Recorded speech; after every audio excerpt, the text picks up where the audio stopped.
Good afternoon, everybody. This is Reverend Sam from Amazing Love Sanctuary. I'm one of the co-pastors here in Arvada, Colorado. Amazing Love Sanctuary, Arvada, Colorado. So I hope you have some opportunity to go in and check us out. If you need anything, we're always there. But anyway, here it is on the last day of August. It's hard to believe. It's hard to believe we made it this far. And I just feel like I keep feeling like we lost something.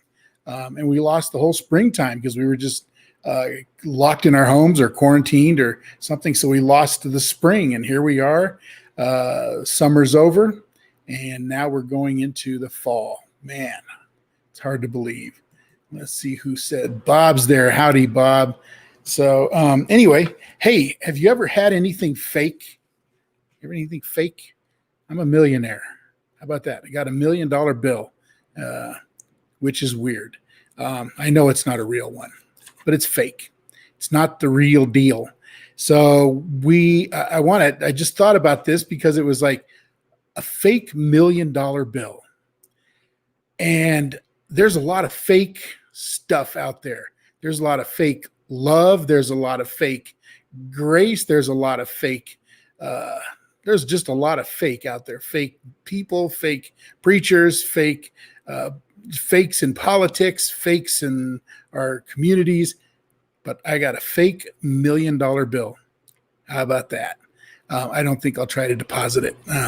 But anyway, it's kind of funny. It's a weird story how I got it. But anyway, it's a crazy thing. So here we are. We're going to keep talking about it. And I apologize for not being on all of last week. I wanted to get on more and more regular, but I just got so busy and so overwhelmed with our wedding business here and stuff going on. And then something happened. It was somebody responded to me and said, that's right. Denominational grace, generational grace. There is. That is the fakest stuff. But somebody said to me, I responded, and this means a lot to me because as a pastor, this is it just rests. It just weighed on my heart. And they said, Pastor Sam, you are my pastor. And I was that just, sometimes, we do these videos and we do them because we're passionate about them. But I found myself getting busy and preoccupied. And I wanted to get on here, but I don't want to be motivated by guilt because I'm too busy.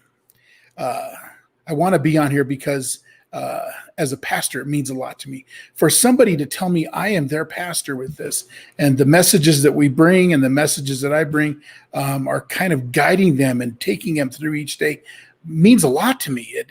I feel very connected to that because that's my calling. That's what I've done for 30 plus years, has been a pastor. And so I don't know how to be anything else other than be that pastor. So I'm going to try to be more, I'm going to try to be on here because I didn't know, honestly, I thought people were on here because they were excited or they were positive or they were, looking for some encouragement through each day. But if this is where you're gaining your spiritual growth, this is where you're burying some spiritual seed and planting some roots, then that means a lot to me. And I want to be here for you and think of it more in terms of a pastoral response rather than just kind of doing a video blog of some sort. So anyway, that's kind of where I was at. And for those of you that are just connecting on this and it's my pleasure, and I love you and care about you. And it's my desire to bring not only a message of grace, not only a message of love, but to bring an element of pastoral care to you through through these sites here. So anyway, so let me start off the way I've been doing it lately with the Passion version, the Passion translation of 1 Corinthians 13. Love is large and incredibly patient. Love is gentle and consistently kind to all. It refuses to be jealous when blessings come to someone else. I keep reading that one wrong, and it just jumps. Every time I read it, have to go back and read it because it refuses to be jealous when blessings come to someone else. And we've all been there when we see somebody who's just gotten some blessings or encouragement, or they got something we didn't get, and there's something in us. We're very materialistic people. Bob talked about that. We want more. We want more. We want more. And this says that when somebody does get more, I'm not going to be jealous. Love does not brag about one's achievements, nor inflate its own importance. Love does not traffic in shame and disrespect, nor selfishly seek its own honor. Love is not easily irritated or quick to take offense. Love joyfully celebrates honesty and finds no delight in what is wrong. Love is a place of shelter. Wow. For it never stops believing the best for others. Let me read that again. Love is a place of shelter, for it never stops believing the best for others. Wow. Every time I shared this the last time, every time I drive down the street and I see a homeless person panhandling, my heart goes out to them because my younger brother lived on the streets for till the end of his life. He was 50 when he died, and we never stopped believing the best for him. We always wanted the best for him, and we always had a place for him. But he just loved the streets, and he loved panhandling, and it was just incredible. But love is a place of shelter. Love is a place where we go and we find that healing grace that grabs us and loves us where we're at, how we're at, the way we are, grabs us and loves us and said, I'm here for you, puts our arms around them and around us and says, I'm here for you. I will love you no matter what. It never stops believing the best for others. Love never takes failure as defeat, for it never gives up. It never gives up. I don't know how much more we can add to that. That's just such a powerful thing. So we started talking about the steps to practicing LOVE-ology. And the first one, was to believe it. Just say, I believe this. And then right now, I wanted to share a little bit more about preaching LOVE-ology and how do we preach that. I'm not talking about standing up on a pulpit or behind a pulpit and preaching a message about love or LOVE-ology. I'm talking about how we communicate to the world around us, to people around us, what love is. What love is. So if you read the parables of Jesus' message, he had two things to say. Love yourself and love in others. Love yourself and love others. And in those commandments, we should be, first of all, honest with ourselves. It's a hard one. We're not good at this love thing. We're not good at it. We're good at wanting more, desiring more, needing more. That's what we're good at. And because we live in a society, in a community, in a world, in an economy, in a world around us that tells us, always is screaming at us, the more you have, the better you are, the more you have, the more comfortable you are, the more you have, the more spiritual you are, the more you have, the more God must be looking on you in favor. And I remember this lesson came to me a long time ago. I took a group of young people, one of my last stints as a youth pastor, to a mission in Mexico. And we got on a boat and we crossed over to this little island. And the pastor of the little church that we were hanging out with wanted us to meet this man who had a little thing going on. And so we went over there and crossed over with these kids. And the little guy, as you went over across the island to the away from the port, this little Mexican guy had a papaya tree or mangoes. I always get the two fruits mixed up because I don't eat them very often, but it was a papaya tree or whatever they grew in Mexico. And it just he had a coconut tree and some coconut trees and a mango tree in his front yard of his little shack. And as the tourists would come across and walk in front of his house, he would run out and he would sell coconuts, cut the tops off so you could drink the coconut water, and he would cut you a papaya right there, and sold it to you for, I don't know, a couple bucks, something like that. And I remember talking to him and saying, well, how, did you just plant this to start doing this? And he said, no, he goes, it just grew. And it did literally this unplanned tree was providing for his family. These coconut trees that grew in the wild were providing for his family. And he saw that as God's provision and God's love for him. And it just blew me away because we would never look at that as Americans as a blessing. We would probably have cut it down.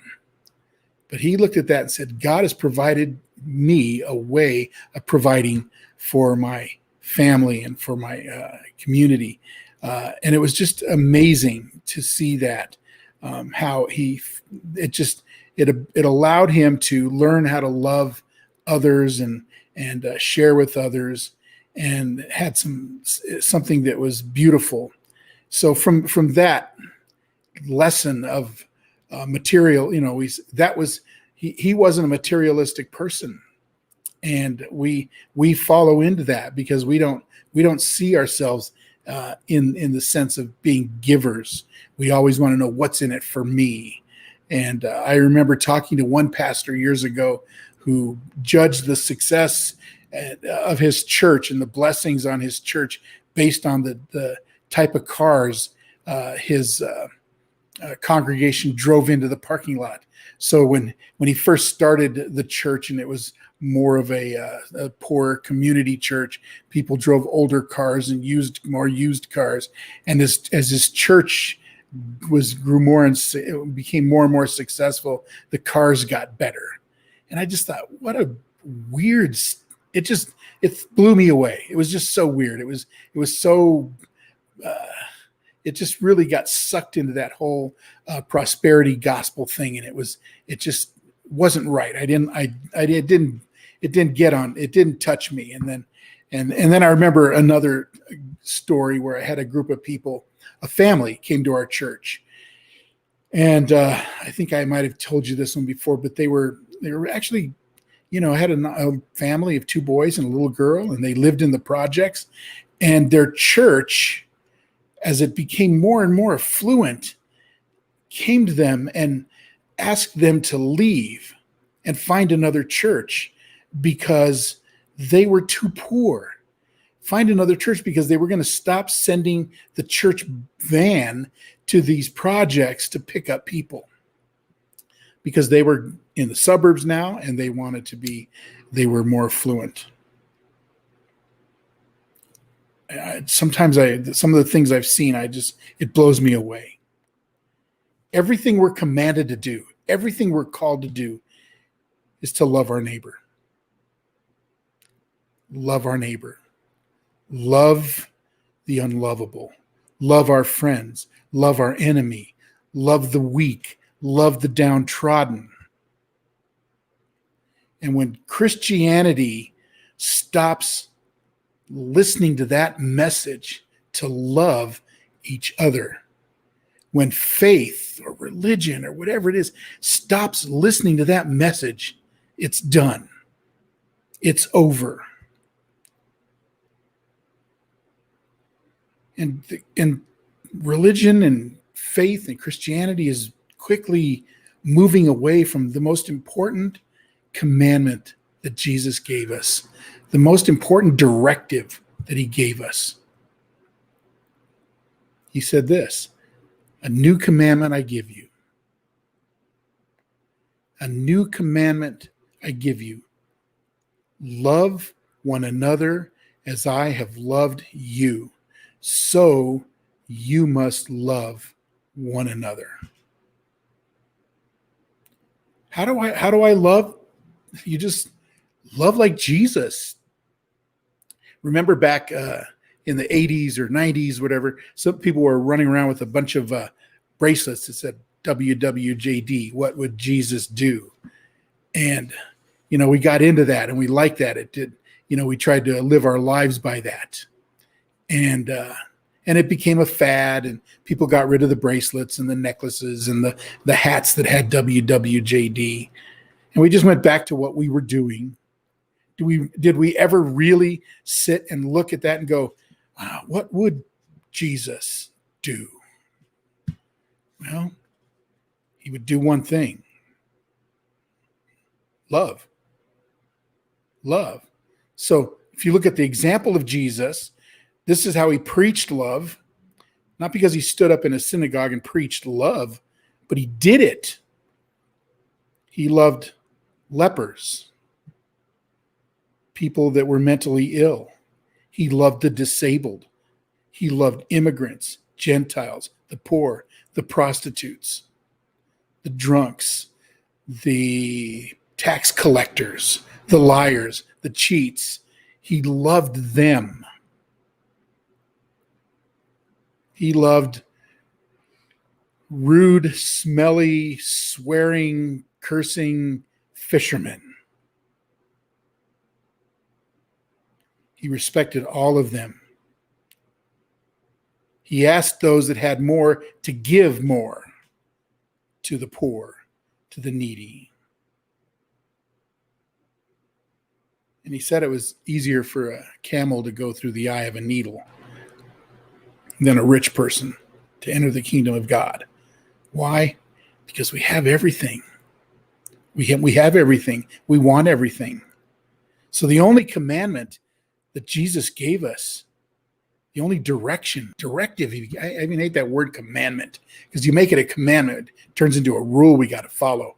But the directive he gave us, the lesson he taught us, to love one another. Love is the key. Love is the key. So it's something we've got to do. We can march. We could hang out. We could hold out signs that talk about love and love and love and love and march and march and march and march. But until we start doing it, preaching it, living it, we're missing the mark. So that was the only direction he gave us. And it's the crazy thing is, it's the only thing we can't do. It's the only thing we seem to have a hard time doing, is loving each other. Man, tell me how to make $1 million. I'll give you $1 million. Give me 10 steps to be richer. I'll read that book and I'll follow every single step. But the one thing he asked us to do was to love. Love one another.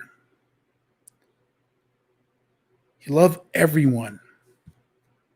He meant everyone. The humanity in all of us. Love everyone.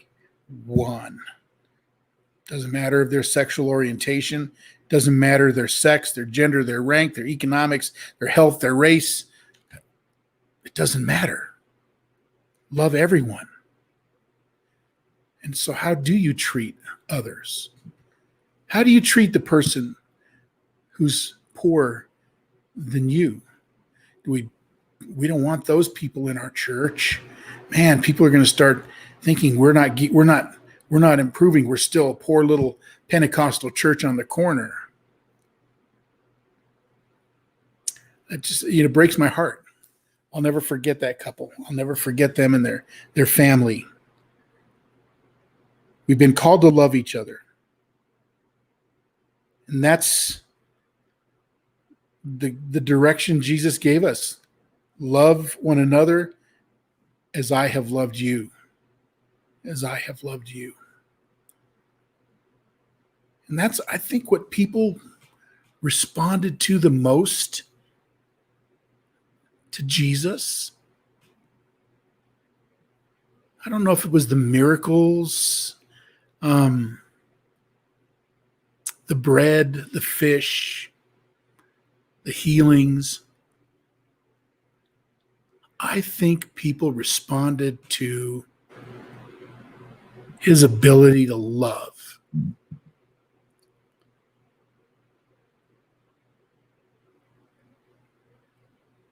Until we live up to that, we're not true people of faith. So think of all the things that plague our communities and our societies: racism, sexism, homophobia, violence, xenophobia, greed, transphobia, prejudices.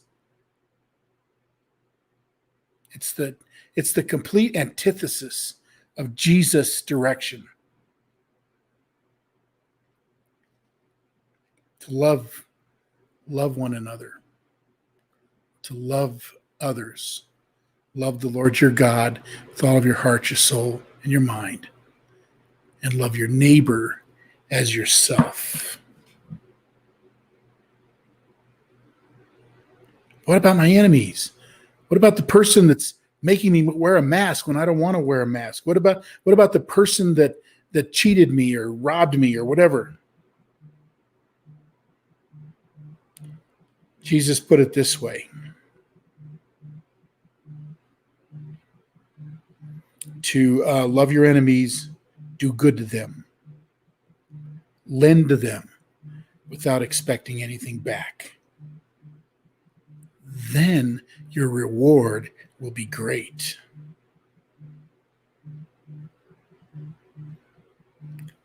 We need love, more love. And it's a message that I believe in our country. It's a message that I believe in our communities. It's a message that I believe in our churches is missing. So that's my thoughts and my prayers for you and me today, that we would discover the beauty of preaching love. Preaching love. That means communicating love. So anyway, that's my word for you today for Positive Being Here and Now. It's on my YouTube page under Reverend Samuel Lopez, and then on my Facebook page. I hope you have a great day. I hope you have an amazing day. And I hope in my heart, my prayers are for you, that in my heart, that you discover love. Divine love, unconditional love. I hope and pray that you discover it, and let's discover it together. Can we do that? I'm committed to it. Well, let me close with the forever love commitment. Brothers and sisters, we want you to know that we are committed to you. You will never knowingly suffer at our hands. We will never say or do anything knowingly to hurt you. We will always, in every circumstance, seek to help you and support you. If you're down and we can lift you up, we will do that. Anything we have that you need, we will share it with you. And if need be, we'll give it to you. No matter what we find out about you and no matter what happens in the future, either good or bad, our commitment to you will never change. And there's nothing you can do about it. You don't have to respond. We love you. And that's what it means. That's what it means. So those are my words today. I hope you're blessed. I hope you have a great day. I will see you tomorrow. I'm committed to that. I'll be back on here tomorrow with more about preaching love. So I hope you have a great day. God bless. This is Reverend Sam from Amazing Love Sanctuary in Arvada, Colorado, and from Positive Being here and now. Have a great day.